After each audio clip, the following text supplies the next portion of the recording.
Hi friends, welcome to my channel Snigdha వంటలు. ఈరోజు recipe వచ్చేసి రాగి చపాతీ అండి. మార్నింగ్ బ్రేక్ఫాస్ట్లోకి హెల్తీ వేలో తినాలనిపిస్తే ఇలా ఒకసారి రాగి చపాతీ చేయండి. అచ్చం దూదిలాగా ఉంటుంది. చాలా టేస్టీగా ఉంటాయి రాగి చపాతీలు.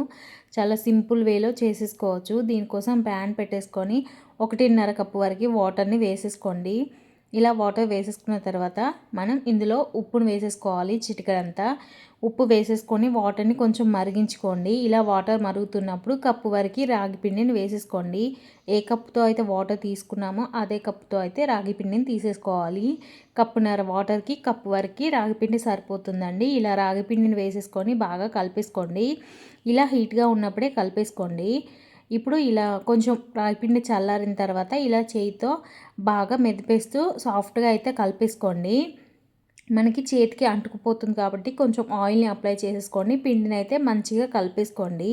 మనం ఎంత సాఫ్ట్గా కలిపేసుకుంటే మనకి చపాతీలు అనేది అంత సాఫ్ట్గా వస్తాయి.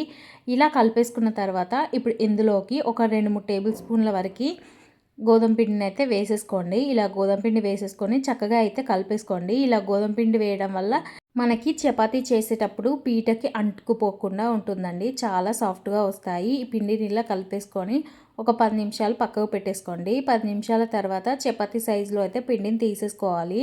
నేనైతే మనం తీసుకున్న ఈ పిండికైతే ఒక 4 నుండి 5 వరకు అయితే చపాతీలు వస్తాయి.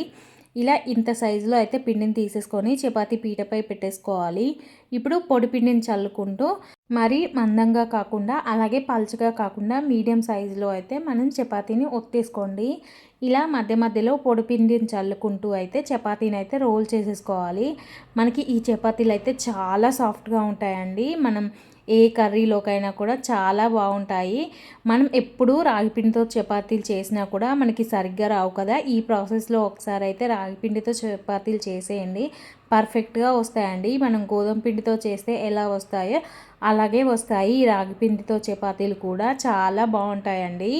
మార్నింగ్ బ్రేక్ఫాస్ట్లోకి అయితే హెల్తీగా తినాలంటే ఇలా ఒకసారి అయితే రాగి పిండితో చపాతీలు చేసేయండి. పిల్లలు సైతం ఈజీగా తినేస్తారు.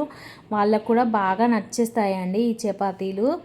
ఇలా మనం పొడిపిండి చల్లేసుకుంటూ చపాతీలను అయితే ఒత్తేసుకోవాలండి. మరి పలచగా అయితే అస్సలు ఒత్తేసుకోకండి. మనకి చపాతీలు అనేది గట్టిగా అయిపోతాయండి. మీరు ఒకవేళ పల్చగా చేసేసుకుంటే ఇలా నేను చూపిస్తున్నట్టుగా కొంచెం మందంగా అయితే చేసేసుకోండి. మరీ మందంగా కాకుండా ఇలా మీడియం సైజులో అయితే చేసేసుకోండి. ఇప్పుడు ఈ చపాతీలని పేనంపై పెట్టేసుకొని ఇలా 2 వైపులా అయితే ఆయిల్ని వేసేసుకోండి. ఇలా ఆయిల్ వేసేసుకొని మంటని లో టు మీడియం ఫ్లేమ్లో అడ్జస్ట్ చేసేసుకుంటూ చపాతీలు కాల్చేసుకోవడమే. చాలా బాగుంటాయండి ఈ చపాతీలు మాత్రం చాలా సాఫ్ట్గా వస్తాయండి. మనకి రోజంతా చాలా సాఫ్ట్గా ఉంటాయి. ఇలా కనుక చపాతీలు చేస్తే మనం ఎప్పుడూ రాగి పిండితో రాగి జావా లేదంటే రాగి రొట్టె చేస్తుంటాం కదా.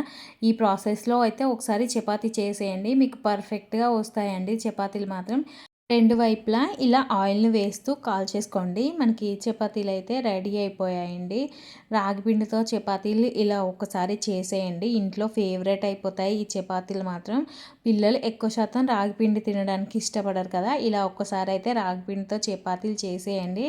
భలే నచ్చేస్తాయి వాళ్ళకి. ఏ కర్రీలోకైనా ఈ చపాతీలు చాలా టేస్టీగా ఉంటాయండి. ఈ వీడియో నచ్చితే లైక్ చేయండి, షేర్ చేయండి, అలాగే నా ఛానల్ని సబ్స్క్రైబ్ చేయండి. Thank you for watching Snigdha వంటలు.